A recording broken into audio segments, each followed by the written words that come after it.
Welcome back to Motivation and Motion, Season 7, Episode 16.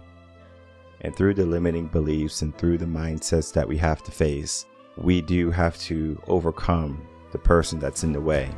And oftentimes, if we realize and we look at who that person is, it's going to be us. We are the people who are going to be the obstacles in our life. We're going to be the people that are stopping us from reaching greatness.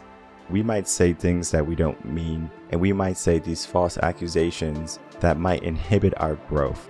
The things that we might not mean might be, oh, I'm not good enough, I'm not ready, I'm not smart enough, there's just so much more that I need to do, there's so much more people better than me. In that way of thinking, you're going to find that there's no growth, that there's no prosperity, that there's no abundance, that there's only struggling. You're trying to make ends meet. You're living in this rat race that does not have to be lived. To get out of that mindset, you do have to do something in your life. And that's going to be, you have to take action. Now that action doesn't have to be anything substantial today. It doesn't have to be anything massive that's going to scare the subconscious mind. But what I will say is that the things that you don't do are going to equate to the things that you must do later on. So if you're not showing up in your health and your fitness, if you're not showing up in your family, or if you're not showing up in your career, you do have to step into that power once again. You have to reclaim that power that you have been giving away all of this time. So you might not have meant that you are not good enough, or you might not have meant that you're not ready. It might have been a joke.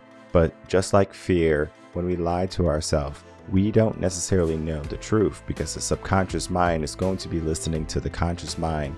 You can tell yourself a lie long enough and it becomes a truth. And you can tell yourself something you don't mean long enough and it will become your reality. Your reality is going to be pigmented upon the ideas and the ideals you give it. So if you give it good thoughts, if you give it goodness, if you give it abundance, it's going to start to build upon that. So be careful with the words that you say, because even though you might not mean what you say, and even though you might mean to do more in your days, if you don't have the action to reflect upon what you think and what you do, you're going to find on the other end, you don't have exactly what you wanted in life. You're going to think that you got the things that you wanted, or you're going to think that you will get the things that you want.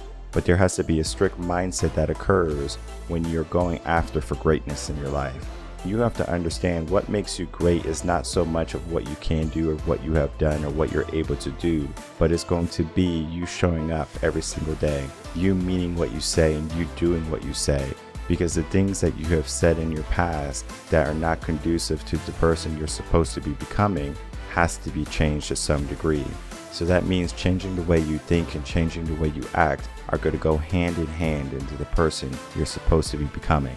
So ask yourself, do you want something in your life, or do you just kind of want something in your life?